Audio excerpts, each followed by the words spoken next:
Guys, ഇന്ന് നമ്മുടെ വളരെ വലിയൊരു ആഗ്രഹം നടക്കാൻ പോകണം കേട്ടോ. ഈ ഒരു കാര്യം സഫലീകരിക്കാൻ വേണ്ടി നമ്മുടെ ചങ്ക്സ് ആയിട്ടുള്ള ട്രിവാൻഡ്രം ഫിഷ് ഹണ്ടേഴ്സ് നമ്മുടെ ഷോപ്പിലേക്ക് എത്തിയിരിക്കുകയാണ്. കയ്യിലിരിക്കുന്ന ഈ തെർമോകോളിന്റെ ഷീറ്റ് കൊണ്ട് നമ്മുടെ ഷോപ്പിലെ ഒഴിഞ്ഞു കിടക്കുന്ന ഈ ഒരു സ്പേസിൽ ഒരു കിടുക്കാച്ചി സാധനം വരാൻ പോവുകയാണ്. നമ്മുടെ മനസ്സിലുള്ള ചെറിയൊരു ഐഡിയയാണ് നമ്മൾ ഈ വരച്ചു കൊടുത്തിരിക്കുന്നത്. പക്ഷേ സംഭവം എന്തായാലും ഒരു പൂവ് ചോദിച്ചപ്പോ തിരിച്ചൊരു പൂന്തോട്ടം തന്നതുപോലെയായി. ഒരു മാർലിൻ മീനിനോട് ഫൈറ്റ് ചെയ്തുകൊണ്ട് നിൽക്കുന്ന ഒരു ചൂണ്ടക്കാരനെയാണ് നമ്മൾ ഇവിടെ സെറ്റ് ചെയ്യാൻ പോകുന്നത്. അങ്ങനെ ആദ്യത്തെ പടിയായി നമ്മൾ ഈ ഉണ്ടാക്കിക്കൊണ്ടിരിക്കുന്നത് നമ്മുടെ ചൂണ്ടക്കാരന്റെ അസ്ഥികൂടമാണ് കേട്ടോ. കമ്പി കൊണ്ട് സ്കെലിറ്റൻ ഉണ്ടാക്കി അതിൽ പേപ്പർ കൊണ്ട് സ്റ്റഫ് ചെയ്തെടുത്താൽ നമ്മുടെ ചൂണ്ടക്കാരന്റെ ഔട്ടർ ബോഡിയായി. ഇനി ചൂണ്ടക്കാരനെ റെസ്റ്റ് ചെയ്യാൻ വിട്ടിട്ട് നമ്മുടെ മീനിന്റെ പണിയിലേക്ക് കടക്കുവാണ്. നല്ല സൈസ് ഉള്ള മീനായതുകൊണ്ട് തന്നെ ഇതിനെ 3 പാർട്സ് ആയിട്ടാണ് നമ്മൾ ക്രിയേറ്റ് ചെയ്യാൻ പോകുന്നത്. ചെയ്യുന്നത് തെർമോകോളിലാണെങ്കിൽ പോലും കാണുന്ന പോലെ അത്ര എളുപ്പ പണിയല്ല കേട്ടോ. മീനിനെ വരച്ച് കട്ട് ചെയ്തെടുത്ത ശേഷം അതിനെ പല ടൈപ്പ് സാൻഡ് പേപ്പർ കൊണ്ട് പിടിച്ച് ഷേപ്പ് ആക്കി എടുക്കേണ്ടതുണ്ട്. ഇതിലെ ഏറ്റവും റിസ്ക് എന്ന് പറഞ്ഞാൽ പേപ്പർ ഇടുമ്പോൾ ഇളകുന്ന ഇതിലെ ഈ പൊടിയാണ് കേട്ടോ. ഈ ഒരു സമയത്താണെങ്കിൽ നമ്മുടെ ഷോപ്പിനുള്ളിൽ മറ്റൊരു പരിപാടി നടന്നുകൊണ്ടിരിക്കുകയാണ്.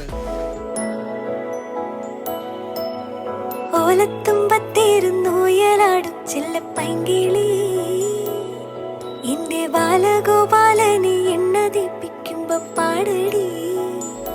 എന്തായാലും കുളിപ്പിച്ച് കഴിയുമ്പോൾ ഈ ഒരു ആംഗ്ലറിന് ഇടാൻ വേണ്ടിയുള്ള കറക്റ്റ് അളവിലെ ഉടുപ്പും തൊപ്പിയും നമുക്ക് കിട്ടിയിരിക്കുകയാണ്. ഷോപ്പിംഗ് കഴിഞ്ഞ് നേരെ നമ്മൾ ഷോപ്പിലെത്തിയപ്പോൾ അതാ നിൽക്കുന്ന ഒരു മഞ്ഞ മനുഷ്യൻ. മീനിന്റെ ഫസ്റ്റ് സ്റ്റെപ്പ് പോളിഷും കഴിഞ്ഞ നമ്മുടെ അമൽ ബ്രോ കാശ്മീരി പോയ പോലെ തെർമോകോളിന്റെ പൊടിയിൽ കുളിച്ചിങ്ങനെ നിൽക്കുവാണ്. എന്തായാലും രാത്രിയിൽ ചാച്ചാ നേരം ആയതുകൊണ്ട് തന്നെ ഡേ 1 ഇത്രയും പണിയിൽ നമ്മൾ കൊണ്ട് നിർത്തുവാണ്. ഇതിനെ ഈ രീതിയിലേക്ക് മാറ്റിയെടുക്കുന്ന വീഡിയോ ഉടൻ തന്നെ വരുന്നതായിരിക്കും കേട്ടോ.